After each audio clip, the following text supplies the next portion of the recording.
今回は砂糖不使用、腸活にも役立つ薬膳りんごをご紹介します。便秘でお悩みの方、胃の調子が悪い方にはぜひ作っていただきたいスイーツです。長期保存方法、アレンジレシピもご紹介していますので、ぜひ最後までご覧ください。このチャンネルでは、体に優しい季節の料理や暮らしに役立つ情報などを配信しています。ご興味ある方は、ぜひグッドボタンとチャンネル登録、よろしくお願いいたします。今回はりんご2つで作っていきます。りんごは農薬使用量が多い果物です。今回は皮ごと使うので、重曹水や農薬落としなどで洗い、しっかり農薬を落としてください。500ml の水に重曹を大さじ1杯入れた重曹水で洗います。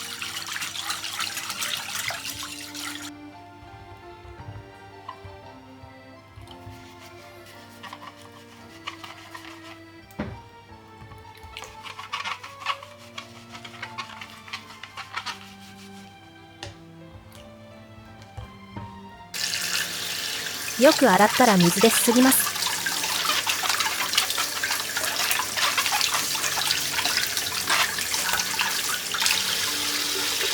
りんごは上下を切り落とし、種を取っていちょう切りにしていきます。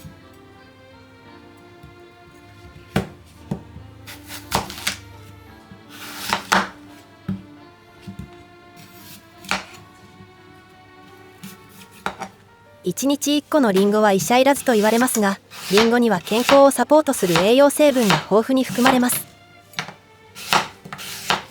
抗酸化作用や抗炎症作用のあるさまざまなポリフェノールが含まれているんですよ。内臓脂肪を減らしたり、老化予防、免疫力アップ、血流改善などさまざまな健康効果が期待できるんですよ。りんごは加熱調理するとペクチンが6倍から9倍に増えるという研究もあることから、りんごは生で食べるより柔らかくなるまで加熱した方がオリゴ糖やデトックス成分のペクチンが倍増して胃腸の調子を整える薬膳になるんです。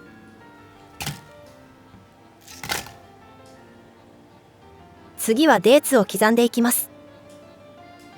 レーズンで代用していただいても構いません。デーツはそのまま食べてみると黒糖のような強い甘みを持つドライフルーツです。その甘さは砂漠のキャンディーと言われるほど。デーツは砂漠の過酷な条件で育ち、その生命力の強さから生命の木と呼ばれています。栄養価が高く、貧血予防に役立つ鉄や銅が豊富に含まれるほか、食物繊維を多く含む代表格の野菜、ごぼうより 1.3 倍もの食物繊維が含まれているんです。現代人は特に不足している亜鉛やマグネシウムなど、他にもたくさんの栄養が含まれています。りんごとデーツを鍋に入れたらシナモンを入れます。りんごと同じく胃腸を元気にするシナモンも一緒に加えて煮たら、お腹も温まり、なお最高です。塩を一つまみ入れて、全体に行き渡るようよく混ぜます。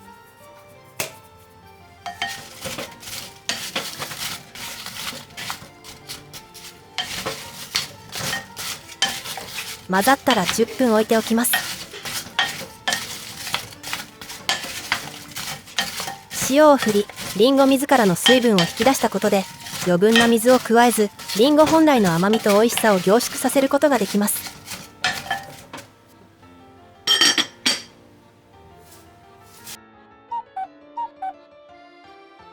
10分経ちました。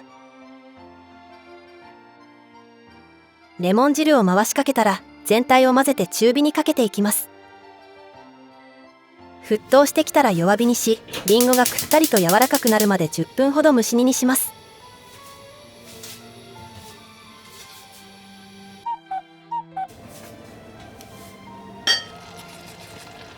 10分経つと、こんな感じでりんごがトロトロになります。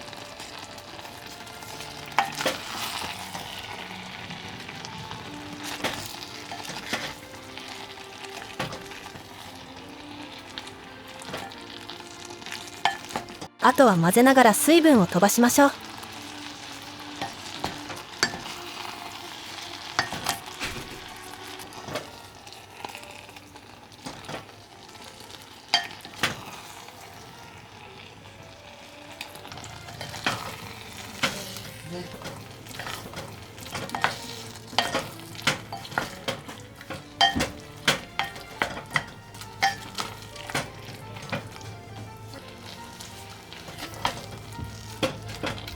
水分が飛んだら消毒した瓶を用意して熱々の状態のリンゴを入れます。長期保存したい場合はジャム瓶のように蓋の内側にパッキンがついているような密閉できる瓶がおすすめです。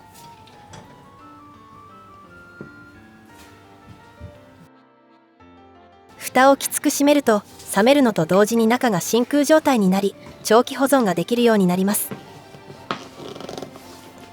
瓶を開けなければこのまま3ヶ月冷蔵保存が可能です。蓋を開けてしまったら1週間ほどで食べきるようにしてください。すぐ食べてしまう場合は他の保存容器でも大丈夫です。こちらも冷蔵庫で1週間ほど日持ちします。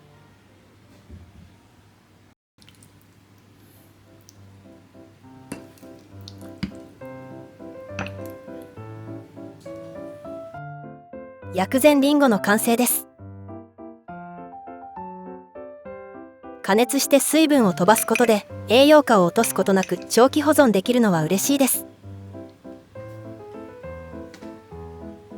個人的には出来たて熱々の状態で食べるのがおすすめ。お腹がじんわり温まって腸の動きが活発になるのを感じられます。りんごとデーツの優しい甘みがほっこりするスイーツ。そのまま食べる以外にもいろいろアレンジできます。酸味のあるヨーグルトとの相性は抜群です。無糖のヨーグルトに冷蔵庫で冷やした薬膳りんごをのせます。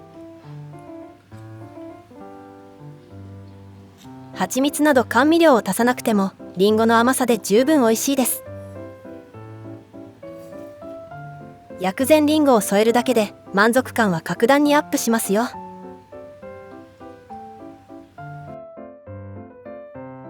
2つ目のアレンジはオートミールと一緒に。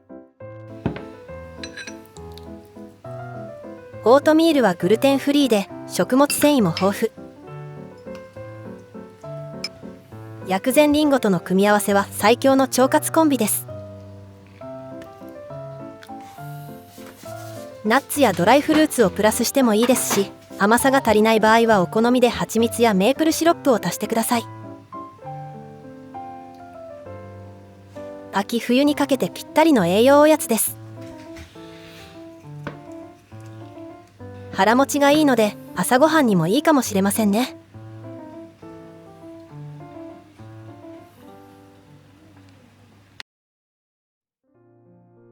こちらの薬膳りんごはアップルパイやりんごパンのフィリングにも使えます。アップルパイを作るのは大変なので、そんな時はカリカリに焼いたトーストにのせるだけでアップルパイの雰囲気が楽しめます。個人的には薬膳りんごをのせた後にトースターで焼き直して少し香ばしくするのが好み。お手軽アップルパイ風の完成。サクサクの食パンとトロットロの薬膳りんごを一緒に食べたらやみつきになること間違いなし。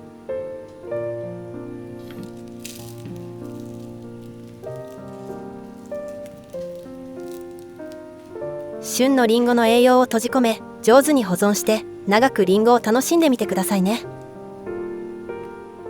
最近は急に寒くなってきましたので体調にお気をつけください。